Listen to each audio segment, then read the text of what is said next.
Hey everybody, Bob Buskirk here again at ThinkComputers, and today we're unboxing the NZXT Tempest 410 Elite Mid Tower. It is obviously an upgrade to the Tempest 210, which came out not that long ago. Should be bigger, should be better. Obviously it's the Elite model. There's a Tempest 410 which just doesn't have as many features.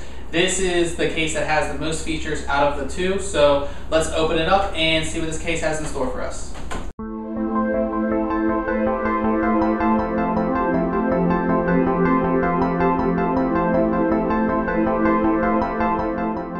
Alright, so getting the case out of the box again is fairly simple with most cases. Just go ahead and cut it here, and down the middle. And as you can see, like most cases, that you should get 2 large pieces of styrofoam and a plastic bag. And as I always say, the easiest way to get a case out of a box is to just open it and then flip it over.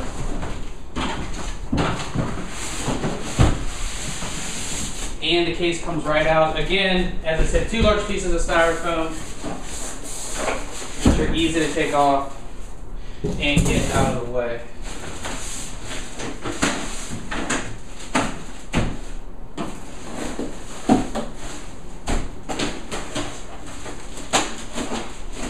Maybe not as easy as I thought.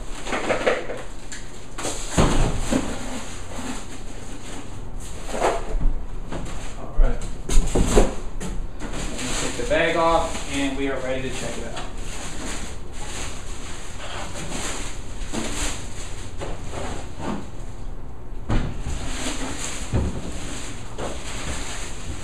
And as you can also see, there is plastic on the actual side panel window. You might be wondering why manufacturers do that. It's because you never know what's going to happen. If something's going to go like that and scratch the window, it's just for added protection. So take that off, and we're ready to check it out. So taking a look at the case itself, the thing that really stands out is all the honeycomb mesh. It's all over the front, all over the top.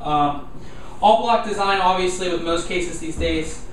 Taking a look at the front, you have 3 5 1/4 inch bays. And what's kind of unique about these is with most cases, to get the front bezel covers off, you kind of just have to push them or pop them out. With these, it's really easy. There are 3 little buttons that you push over, and it just takes the bay cover right off. It's really simple, really easy. Below that, you have 2 120mm intake fans, and what's really cool about these also pop out. So there's 2 buttons on each side, and they just pull out like that. And obviously, they're using a connector here that connects right to the connector on the inside. Now, obviously, you're going to have your front panel connections. So you actually have a power and reset. They're kind of on the top of the case. And then below that, you have your indicator lights. And then you have 3 USB 2.0 and a single USB 3.0 and audio ports. Always good to see USB 3.0 on new cases. Now, you would think there's just nothing up top, but there's actually a little compartment here. It's not for a hard drive dock, but it's just for accessories. Say you're at a LAN party, you want to put your cell phone in here, or your keys, or something like that. It also has a divider, which actually can be removed. Has a divider there, so if you want to put, your cell phone here, keys here, or something like that. It's just another little added feature that I think a lot of cases should have, especially if they're LAN party cases. Looking up top, there is obviously a large mesh honeycomb section.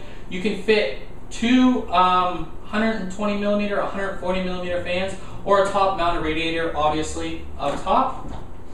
Now, taking a look at the side panel, obviously you have a nice large side panel window.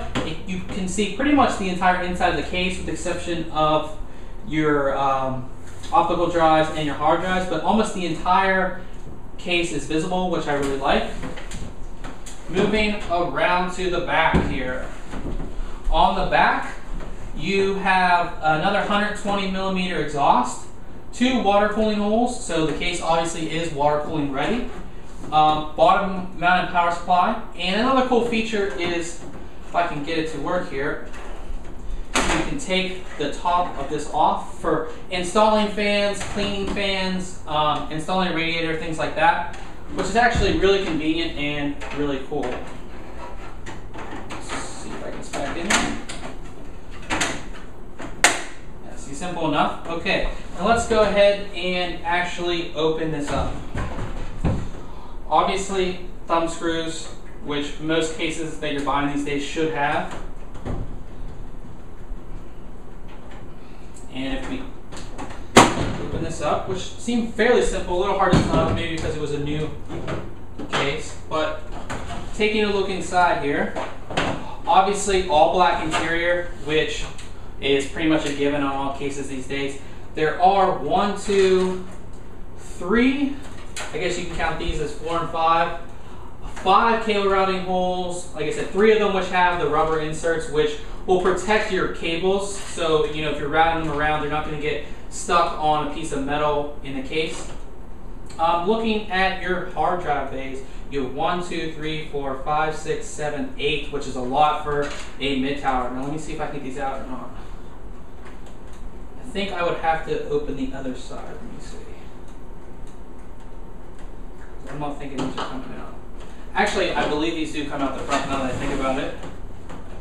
So obviously you take the fan off and these should slide out, which they do. And each hard drive tray has the toolless inserts, so you put your hard drive in and it just snaps right in. If it's both 3.5 and 2.5 inch hard drives. Again, this case is made to be very simple, which I like a lot. Now, getting back to the inside, you have another spot for a 120 millimeter fan on the bottom, and you can take a look at the 120 millimeter exhaust fan. All the PCI slots obviously have thumb screws, and there is a large CPU cutout, so if you're installing a aftermarket CPU, you don't have to take your motherboard out of the case. But that's it. This is the NZXT Tempest 410 Elite. And again, this is Bob Buster for ThinkComputers. If you like our videos, make sure you subscribe. And if you like this video, make sure you hit the like button at the bottom.